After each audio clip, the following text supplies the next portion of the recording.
Like most of us just like to relax, but there's got to be some time where you invest in yourself and you invest in your goals. So people always say there's never enough time, but we all have the same amount of time in the day.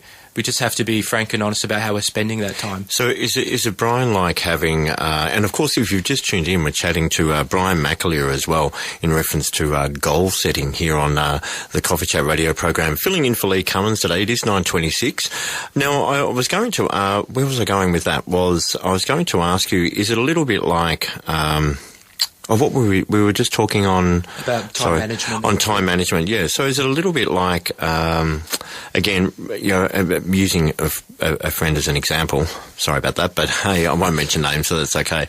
But is it a little bit like, with what you're saying about having this default diary? So, hearing somebody say, well, I never have enough time.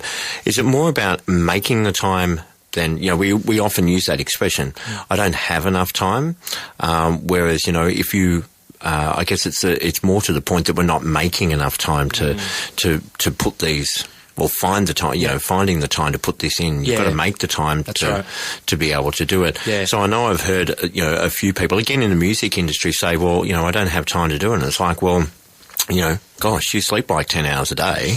Like, they say that we only need, 7 or 8. So how about you sleep 7 or 8 hours and then you've got, there's another 2 or 3 hours that you could be putting into it. Yeah. Or instead of coming home and, we fiddle and fart around, don't we sometimes? And get distracted and... Exactly. Look, and I know for myself, like I had a whole lot of things that I was going to do.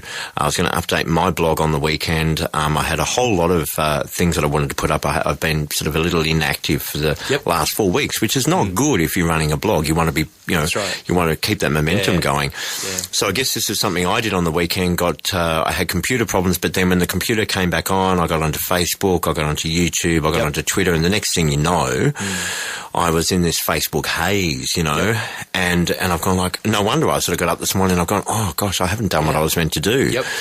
Because I was distracted by other things. I mean, do you find that social media is something that in today's day and age is a distraction to talking about things that we're talking about here in reference to goal setting? It can be a distraction, and it is one of the big distractions is that, and it's so easy and accessible. We pull our phone out of our pocket, hit Facebook, and it's like, oh, this is what our friends did on the weekend. We comment on that. We get into this conversation. It reminds us of something else. We then go and look that up, and then we just get on this trail, and before we know it, an hour or two's gone. It's like, oh, where's the time gone?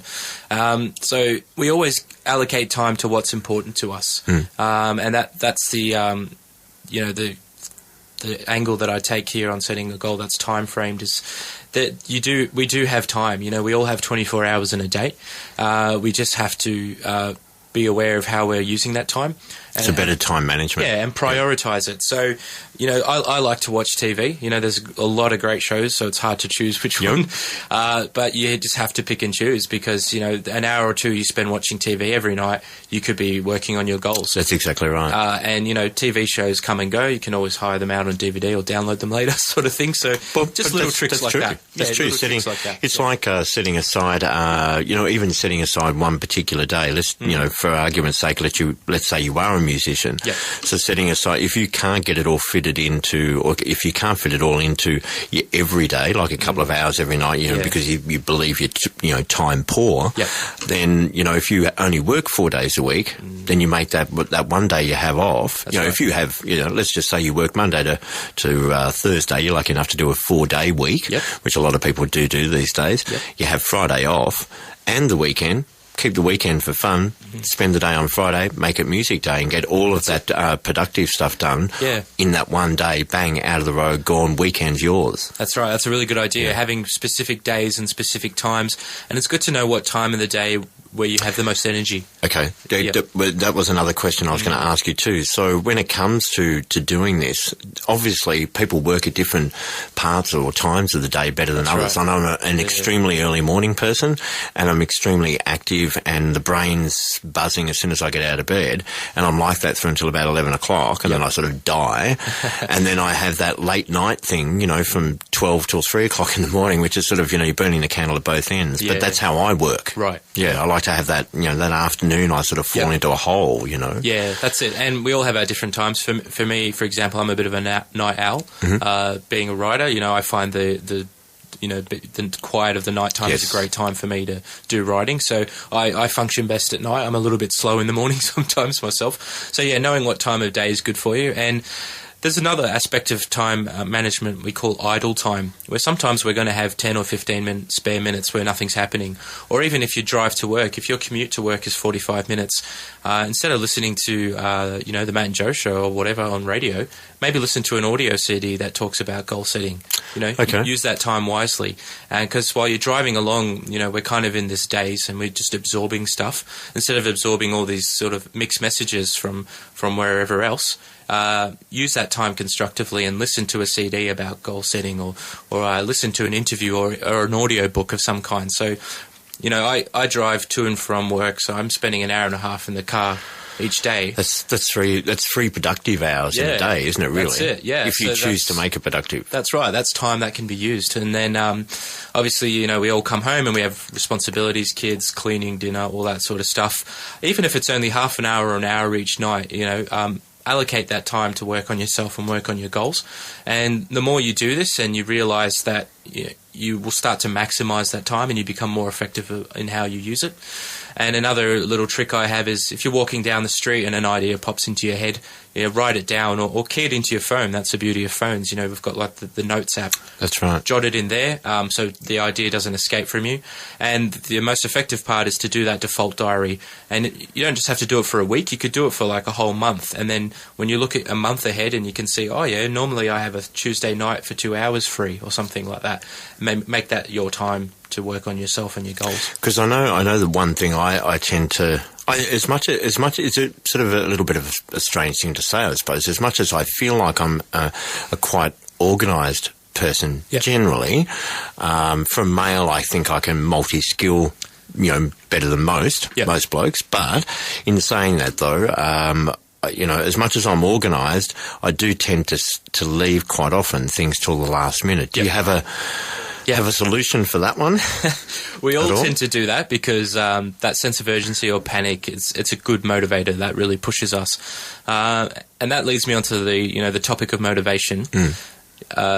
There's motivation and then there's inspiration. And in the book, they both have a good place and a rightful place.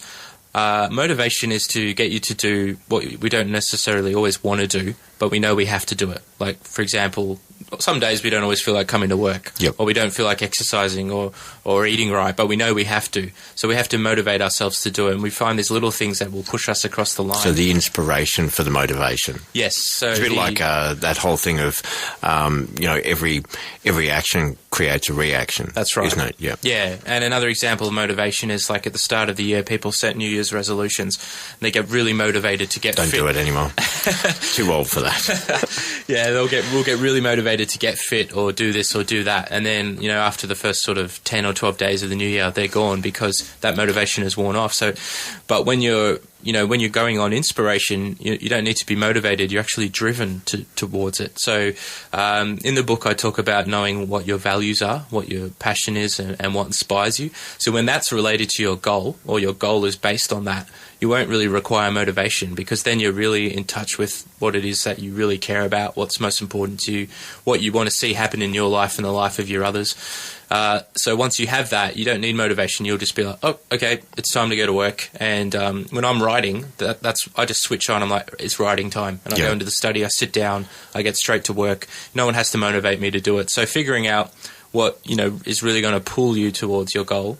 You won't have to rely on, I better get to work, I better get going, because that's motivation, which is, like I said, is only temporary. You have to be really inspired. So I get what I wanted to ask you in reference to that as well is if you're somebody who works at home, there's a lot of people that do work from home, for argument's sake. So is it one of those things you hear people talking about, because quite often when you do decide to work from home, or, start a business where you're able to work from home for, convenience, with family and those sorts of things and what have you. I mean, they talk about, instead of getting up in your slippers and PJs or your onesie or what have you, and, walking into the study and working and then you sort of, you're only half-heartedly doing things. That's right, yeah. Is it true that the best way, if you're working at home, and I know Lee works from home. She's got her own business, and amongst other things, she does a couple of things. Great. But I know other people that work from home, and I do a bit of work from home myself, and I know that the best thing for me is to get up, have a shower, put my clothes on as if I'm going to work, and then, instead of sitting on the couch with a laptop in my lap, to sit at the desk and, that's right. Take away all distraction and do it. Is that a good thing as well? Yeah, I totally encourage that as well. And even if you work from home, you need to create that sense that you're going to work. It's like it's work time. And if the the lines between being at home and working from home become one, then you're not going to be effective and productive. So things like get dressed. Even if you wear a particular outfit, even if you're working at home, put that outfit on. Have a bit of routine. Yes. Yeah. So come into your study, close the door, and when you're in there, it's work time. So you could even play a song at the start of your work day that gets you kind of inspired.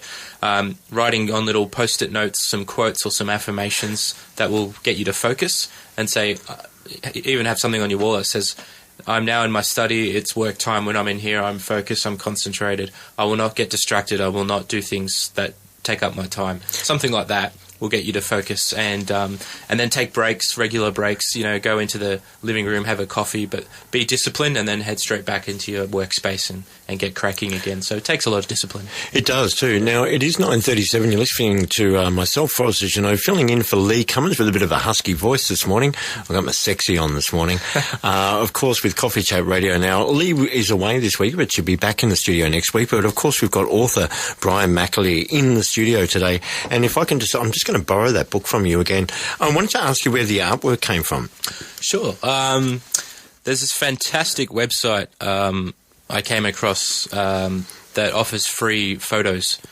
So you've got like iStock where you have to pay. This one you can use them for free anywhere you want.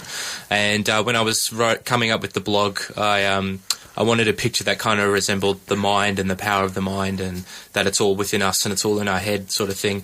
So I typed a few keywords into this website, and that was the first one that came up. Oh wow! And it just stood out at me, and I'm like, I might have to get the name of that website off you later on. Yeah, this is it. So I've been using that as the kind of official logo of the smartest method. So it's on the book, it's on the Facebook page, the blog, it's all over the place. So it's kind of use that for the purposes of branding, so people know when they see that, that's the smartest method, and I think it's quite a powerful image.